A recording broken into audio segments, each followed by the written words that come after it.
کہ جو شخص لوگوں کو حقیر جانے اور لوگوں کا مذاق اڑائے، آج ہم حقیر جانتے ہوئے مذاق بھی اڑاتے ہیں۔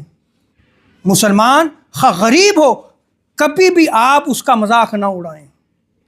روز قیامت اللہ تبارک و تعالی جنت کا دروازہ اس شخص کے لیے کھولے گا۔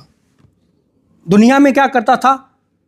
تکبر کرتا تھا، مسلمان کو حقیر جانتا تھا اور مذاق اڑایا کرتا تھا۔ جنت کا دروازہ کھولا گیا۔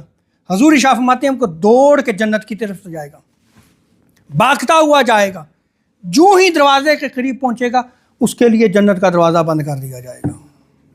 پھر جنت کا دوسرا دروازہ کھولا جائے گا، پھر اسے ندا دی جائے گی آ جاؤ جنت کی طرف۔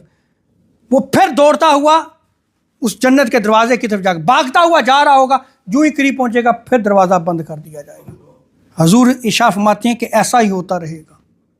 اب نا امید ہو جائے گا، اب بھاگ کے نہیں جائے گا۔ اسے پتہ ہے کہ اب میں جاؤں تو جاؤں کس لیے کہ میرے لیے دروازہ بند کر دیا جائے گا، اور اس نا امیدی کی وجہ سے وہ جنت کے دروازے کے قریب بھی نہیں جائے گا۔ پھر